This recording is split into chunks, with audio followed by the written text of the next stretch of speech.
Hello मेरे प्यारे दोस्तों, आप सभी को मेरे YouTube चैनल कहानी का खजाना में स्वागत करती हूँ। आई होप आप सभी लोग खुश होंगे, स्वस्थ होंगे। चलिए दोस्तों, आज आप सबको मैं एक नई कहानी सुनाती हूँ। उस दिन काम से मैं जल्दी आ गया और तबीयत खराब होने की वजह से मैं अपने कमरे में लेटा हुआ था। तभी भाभी मेरे कमरे में आई। आप सबको बता दूं कि मेरी भाभी बहुत ही खूबसूरत है। उनकी रंग रूप बहुत ही आकर्षक है। भाभी ने मुझसे पूछा कि तुम इस वक्त अपने कमरे पर क्या कर रहे हो। तो मैंने कहा कि मेरा बदन बहुत दर्द कर रहा है। तो भाभी ने कहा कि मैं तुम्हारे लिए तेल लेकर आती हूँ। और वो तेल लेकर मेरी मालिश करने लगी। मालिश करते करते भाभी ने मेरे वो का दर्शन कर लिया। दोस्तों, थोड़ा सा समय निकालकर इस कहानी को अंत तक जरूर सुने। दोस्तों, आप लोग चैनल को सब्सक्राइब करना भूल जाते हैं। दोस्तों, आप सबसे रिक्वेस्ट है कि चैनल को एक सब्सक्राइब करें और वीडियो को एक लाइक करें। दोस्तों, आप लोगों की एक लाइक और सब्सक्राइब से बहुत ही मोटिवेशन मिलती है कि हम ऐसे ही कहानियां आप सबके समक्ष प्रस्तुत कर पाए। दोस्तों, हम बहुत ही मेहनत से कहानी लिखते हैं। आशा करती हूँ कि यह कहानी आप सबको पसंद आएगी। चलिए अब कहानी में आगे बढ़ते हैं और आपको यह कहानी सुनाते हैं। मेरा नाम देव है। मेरी उम्र इस समय 27 साल की है। शादी के 4 साल बाद ही एक रोड एक्सीडेंट में मेरे भैया का स्वर्गवास हो गया था। मैं भाभी के साथ अकेला ही रहता था। भाभी का नाम दामिनी है। हमारा अपना खुद का बिजनेस था। भैया के ना रहने के बाद मैं ही बिजनेस की देखभाल करता था। भाभी बहुत ही खूबसूरत थी। वो मुझे देव कहकर ही बुलाती थी। अंकल और आंटी यानी कि भाभी के मम्मी पापा का स्वर्गवास बहुत पहले ही हो चुका था। इसीलिए भाभी की पूरी जिम्मेदारी अब मेरी ही है। उनके मायके में भी उनका कोई नहीं है। उनका कोई भाई बहन भी नहीं है। अब मैं ही भाभी का सब कुछ था। मैं एक हट्टा कट्टा नौजवान था और बहुत ही ताकतवर भी। भाभी की उम्र मुझसे 1 साल छोटी थी। वो मुझे बहुत प्यार करती थी। भैया के गुजर जाने के बाद मैं भाभी की पूरी देखभाल करता था और वो भी मेरा बहुत ख्याल रखती थी। मैं सुबह के 10 बजे ही घर से चला जाता था और फिर रात के 8 बजे ही घर वापस आता था। ये उस समय की बात है जब भैया को गुजरे हुए 6 महीने हुए थे। एक दिन मेरी तबीयत खराब हो गई तो मैंने मैनेजर से दुकान संभालने को कहा और दोपहर के 1 बजे ही घर वापस आ गया। भाभी ने पूछा क्या हुआ देव। मैंने कहा मेरा सारा बदन दुख रहा है और लग रहा है कि कुछ बुखार भी है। मेरी बात सुनकर वो परेशान हो गई। उन्होंने मुझसे कहा कि तुम मेरे साथ डॉक्टर के पास चलो। मैंने कहा मैं मेडिकल स्टोर से कुछ मेडिसिन ले ली है, मुझे थोड़ा आराम कर लेने दो। वो बोली ठीक है, तुम आराम करो, मैं तुम्हारे बदन पर तेल लगाकर मालिश कर देती हूँ। मैंने कहा नहीं, रहने दो, मैं ऐसे ही ठीक हूँ। वो बोली चुपचाप अपने कमरे में जाकर बिस्तर पर लेट जाओ, मैं अभी तेल लेकर आती हूँ। मैं कभी भी भाभी की बात से इनकार नहीं करता था।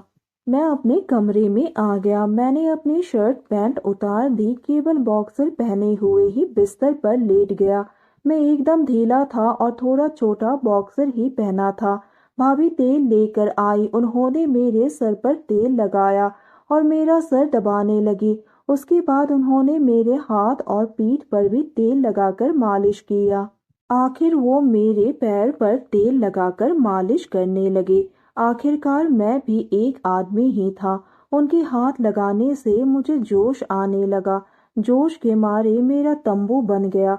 मैं जानता था कि बॉक्सर छोटा होने की वजह से भाभी को मेरा तंबू थोड़ा दिखाई दे रहा होगा। वो मेरे पैरों की मालिश करते हुए मेरे तंबू को देख रही थी। उनकी आंखें थोड़ा गुलाबी सी होने लगी थी। उनके चेहरे पर हल्की सी मुस्कान भी थी। मालिश करने के बाद वो वहां से चली गई। उसके बाद मैं सो गया। शाम के 5 बजे मेरी नींद खुली और मैं उठ गया। भाभी चाय लेकर आई, मैंने चाय पी। उसके बाद मैं बाथरूम चला गया। बाथरूम से जब मैं वापस आया तो भाभी ने कहा अब लेट जाओ, मैं तुम्हारे बदन की फिर से मालिश कर देती हूँ। मैंने कहा अब रहने दो ना भाभी।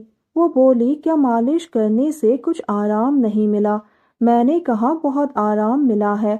वो बोले, फिर क्यों मना कर रहे हो? मैंने कहा, ठीक है, तुम केवल मेरे पैरों की ही मालिश कर दो। वो खुश हो गई। उन्होंने मेरे पैरों की मालिश शुरू कर दी। मेरा तंबू एक बार फिर से बन गया। इस बार मेरा तंबू भाभी को थोड़ा ज्यादा ही कुछ दिखाई दे रहा था। भाभी मेरे तंबू को देखते हुए मेरे पैरों की मालिश करती रही। थोड़ी देर बाद बोली, मैं जब तेरे पैरों की मालिश करती हूँ तो तुझे क्या हो जाता है? मैंने कहा, कुछ भी नहीं हुआ है मुझे। उन्होंने मुझे हल्की से चपट लगाते हुए कहा, फिर ये क्या है? मैंने कहा, जब तुम मेरी मालिश करती हो तो मुझे गुदगुदी सी होने लगती है, इसीलिए तो मैं मना कर रहा था।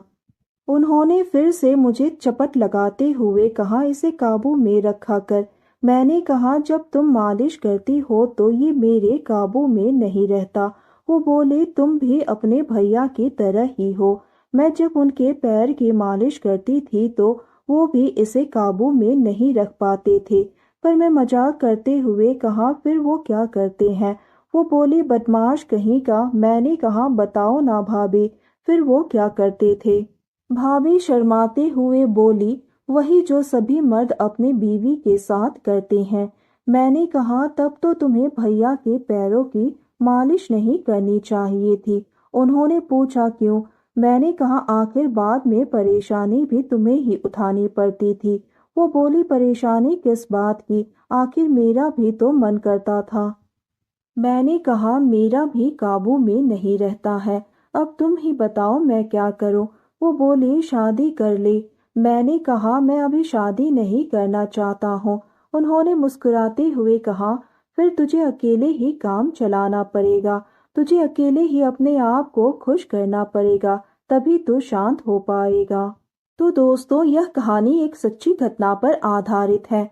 बस इस कहानी को एक काल्पनिक रूप से तैयार किया गया है। और यह कहानी सुनने के बाद आप सबकी क्या राय है, हमें कमेंट करके ज़रूर बताइए। और साथ ही इस वीडियो को एक लाइक करें, चैनल को एक सब्सक्राइब करें और नोटिफिकेशन बेल को भी ज़रूर दबाएं, ताकि अगली अपडेट सबसे पहले आपको मिले। दोस्तों, आपकी एक लाइक और सब्सक्राइब से बहुत ही मोटिवेशन मिलती है कि हम ऐसे ही कहानियाँ आप सबके समक्ष प्रस्तुत कर पाएं। आप सबने अपना कीमती समय निकालकर इस वीडियो को सुना, इसके लिए आप सभी को धन्यवाद करती हूँ। धन्यवाद दोस्तों।